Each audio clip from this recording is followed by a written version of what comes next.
Martial Universe. Bab 181. Judul: Masalah hari ini akan dibalas 100 kali lipat. Suara Wang Yan terdengar di aula batu, kemudian langkah Lindong terhenti. Dia berbalik dan melihat ke arah Wang Yan, lantas melirik pada Wang Pan serta teman-temannya yang sedang menyeringai di belakang. Lindong mengernyitkan alis dan bertanya, "Apa ada masalah? Kau sudah mengambil Soul Treasure milik klan Wang, apa kau berpikir bisa pergi begitu saja?" Balas Wang Yan dengan nada acuh. Mendengarnya, ekspresi Lindong menggelap. Dia tidak bisa menahan diri untuk menyeringai dan berujar, "Dasar orang tidak jelas. Ini lucu sekali. Benda-benda di makam itu tidak ada pemiliknya. Sejak kapan benda-benda itu jadi milik klan Wang? Kalau begitu, bukannya orang-orang yang berhasil mendapatkan harta di sini harus mengembalikannya padamu?" Bocah, jangan mengelak. Soul Treasure itu kudapatkan duluan, tapi dicuri lewat serangan diam-diammu." Wang Pan mendengus dingin. Melihat orang yang sangat tak tahu malu itu, Lindong merasa sangat marah sampai-sampai dia tertawa keras. Kemampuan orang itu membalikkan hitam menjadi putih sangat luar biasa. Perubahan mendadak itu juga membuat orang-orang di sana sadar kalau terdapat perbedaan antara apa yang dikatakan oleh klan Wang dan Lindong. Entah siapa yang benar, orang-orang di sana tidak peduli. Karena semua orang tahu kalau klan Wang biasanya arogan dan mengintimidasi. Apalagi Lindong sendirian hari ini. Dengan sifat yang dimiliki oleh Wang Pan dan yang lain, mereka jelas tidak akan membiarkan masalah ini begitu saja. "Nona Qingzu, ini adalah masalah antara klan Wang dan orang ini." Wang Yan menatap santai pada Lindong, kemudian berujar pada Ling Qingzu. Walaupun dia tidak menyelesaikan kalimatnya, Ling Qingzu mengerti niatnya. Tanpa mengatakan apapun, gadis itu mundur 2 langkah, mengisyaratkan kalau dia tidak akan ikut campur. Lindong tidak heran dengan tindakan gadis itu. Fakta bahwa Ling Qingzu tidak menusuknya saat ini sudah merupakan hal yang luar biasa. Berharap dia akan ikut campur dan membantu adalah hal mustahil. Lin Langtian dan Qin Si acuh melihat kejadian ini. "Wang Pan, kau bicara omong kosong. Soul Treasure itu memang didapatkan oleh Lindong lebih dulu. Sejak kapan dia menyerangmu diam-diam? Kami semua bisa bersaksi kalau yang kau katakan adalah bohong." Sementara orang-orang di sana menanti melihat pertunjukan yang menarik, sebuah suara yang memikat tiba-tiba terdengar.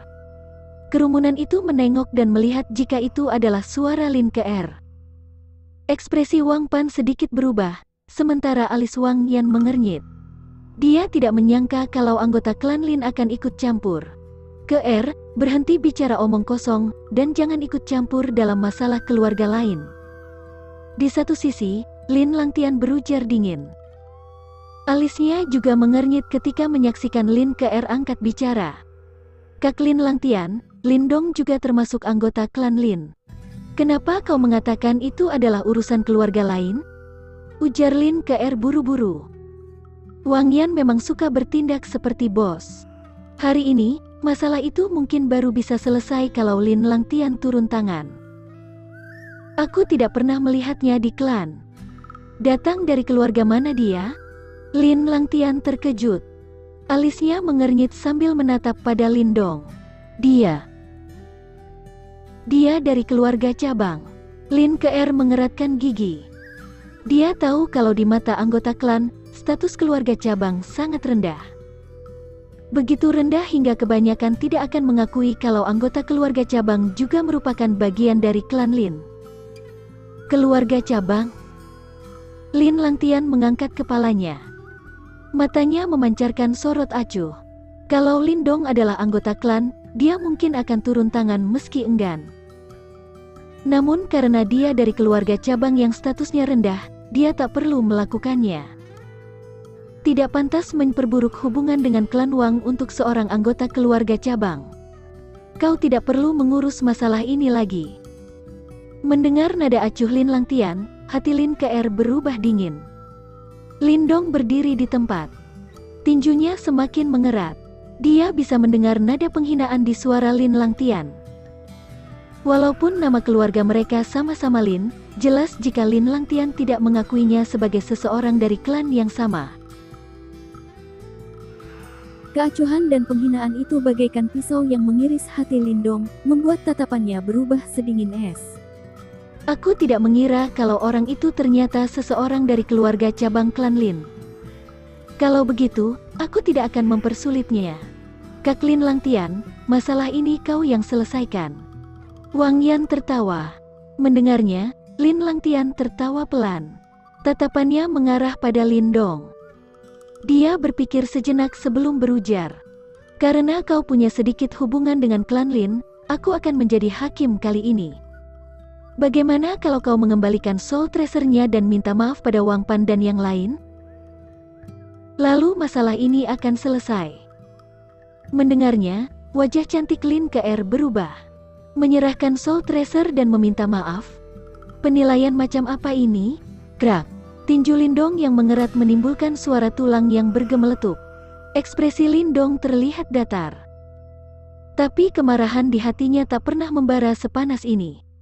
Dia menatap wajah tampan Lin Langtian, lalu tertawa dingin dan berujar. Sungguh hakim yang luar biasa. Kau berani mengabaikan kata-kataku? Mendengar tawa Lindong, ekspresi Lin Langtian berubah dingin perlahan. Statusnya di klan Lin sangat tinggi. Di antara anggota muda saja tidak ada yang berani membantahnya. Bahkan beberapa anggota tua pun bersikap sopan padanya. Tapi hari ini, anggota berstatus rendah dari keluarga cabang berani mempertanyakan kalimatnya. Kehormatannya seperti dihina. Aku adalah pengurus kelompok penegak hukum keluarga Lin. Dari satu kalimatmu saja aku bisa menangkap dan membawamu ke aula leluhur klan untuk menerima hukuman. Kukatakan sekali lagi, kau harus melakukan apa yang kuperintahkan. Ekspresi Lin Langtian sedingin es. Dia tiba-tiba mengambil satu langkah maju, lantas aura praktisi tahap creation stage yang mengerikan terpancar keluar, kemudian menekan tubuh Lindong seperti gunung. Krak. Di bawah aura besar itu, lutut Lindong tiba-tiba tertekuk. Tak lama kemudian, matanya berubah merah sembari memaksa diri menahan tekanan itu. Sementara tulang-tulang di tubuhnya terus mengeluarkan suara retakan, seolah mereka sedang menahan beban berat. Sungguh anak yang pemberani. Melihat Lindong bisa menahan supaya tidak berlutut di bawah auranya, sorot dingin di mata Lin Langtian berubah semakin dingin. Lantas tekanan auranya semakin kuat. Bahkan lantai di mana Lindong berdiri sampai pecah dengan suara ledakan. Yuan power di tubuh Lindong mengalir tak teratur, masih gigih menahan tekanan yang membuatnya tak bisa bergerak. Baru sekarang dia sangat memahami sebesar apa celah antara tingkat Yuan dan Creation Stage.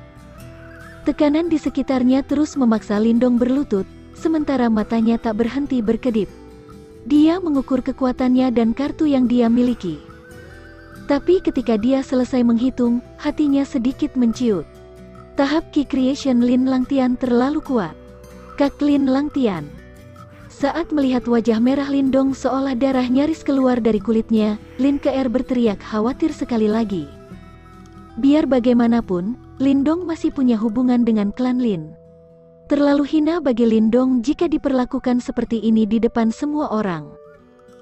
Mendengar nada memohon Lin Ke-er, alis Lin Langtian sedikit mengernyit. Tak lama kemudian, dia meletakkan tangannya di belakang punggung sembari menatap remeh ke arah Lindong yang tubuhnya sedang digencet dari atas hingga tubuhnya membungkuk. Dia berujar acuh lagi. Atas nama Lin Ke-er, Lindong, kalau kau bisa menahan auraku dan berjalan keluar dari aula batu ini, kita bisa melupakan masalah ini. Tubuh Lindong gemetar hebat di bawah tatapan tersebut. Kemarahan yang menyentuh batas itu menyebabkan keinginan untuk langsung bertarung dengan Lin Langtian, meski hasil akhirnya adalah kematian Lindong di tempat ini. Lindong, kau dan aku, ditambah boneka simbol kelas menengah itu punya 20% kesempatan melukainya sampai parah atau membunuhnya. Kalau kau mau melakukannya, aku akan membantumu. Sementara mata Lindong memerah karena amarah, suara tikus kecil terdengar sedikit murung di kepalanya. 20%. Mendengar kesempatan yang sangat rendah itu, logika Lindong, yang nyaris tertutup oleh amukan, tiba-tiba muncul kembali.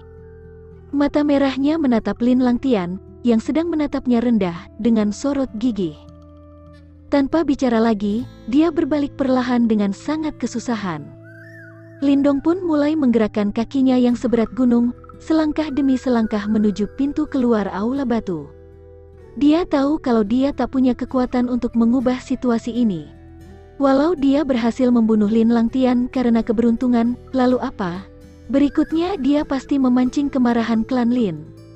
Dengan kemarahan mereka, keluarga Lin pasti jadi yang pertama dibinasakan. Itu karena Lindong yang sekarang sangat tidak bernilai dibandingkan dengan Lin Langtian. Dia yang sekarang tidak punya kekuatan untuk melindungi keluarga Lin dari amarah klan Lin, karena dia belum cukup kuat. Lindong. Melihat Lindong memilih logika daripada impuls belaka, hela napas tikus kecil terdengar pelan. Dia tahu sesulit apa pemuda itu mengambil keputusan. Meski itu adalah tindakan paling rasional dalam situasi ini. Duk, duk. Langkah berat terdengar di aula batu. Di bawah tekanan luar biasa itu, tetesan darah merah pekat keluar dari pori-pori Lindong. Darah mengalir keluar tubuhnya. Setiap langkah yang terbentuk meninggalkan jejak merah darah di lantai. Sebuah pemandangan yang mengerikan. Sembari menatap punggung seseorang yang masih melangkahkan kakinya yang seberat gunung menuju pintu keluar sembari bersimbah darah, aula batu itu tiba-tiba berubah sangat hening. Mata orang-orang yang mulanya menunggu untuk melihat pertunjukan, mulai berubah serius. Kekuatan tekad pemuda itu membuat beberapa orang di sana merasa hatinya tergerak. Ling Qingsu berdiri di depan aula batu. Dia menatap pada pemuda yang sedang berjalan menghampirinya sembari bersimbah darah dari ujung kepala hingga ujung kaki. Riak terbentuk di permukaan pupilnya yang jernih. Dia bisa melihat mata merah Lindong serta bara api yang terpendam jauh di dalam matanya. Ditambah dengan kegigihan yang bisa membuat jantung seseorang berdebar-debar. Tubuh Lindong penuh bau darah yang menyengat saat melewati Ling Qingsu dengan amat kesulitan. Kepalan tangan putih gadis itu sedikit mengerat. Mungkin karena kegigihan di mata pemuda itu, atau malah karena kelembutan di hatinya yang jarang ditampakkan. Pada akhirnya, dia tidak mengatakan apapun. Diiringi tatapan orang-orang di aula batu yang hening, kaki Lindong melangkah keluar dari pintu perunggu besar. Barulah tekanan yang lebih berat dari gunung itu akhirnya lenyap. Setelah tekanannya hilang, Lindong memuntahkan darah. Lututnya menghantam lantai dengan keras, kemudian diangkat lagi olehnya. Dia sama sekali tidak melihat ke belakang ketika menyeret jejak darah sembari bergerak pelan. Di bawah sinar matahari terbenam, jejak darah itu terlihat mencolok. Saat sosoknya menghilang dari pandangan, raungan serak dan murung, bagaikan hewan buas yang terluka, terdengar pelan dan menggema di aula batu. Lin Langtian. Di reuni klan 2 tahun lagi, masalah ini akan kubalas 100 kali lipat. Sembari menatap jejak langkah merah itu, Lin Kr menggigit bibirnya yang merah. Tekad bagai gunung yang ditunjukkan Lindong membuat semua orang tergerak. Lin Kr menarik napas panjang, kemudian menatap pada Lin Langtian yang ekspresinya tetap tenang.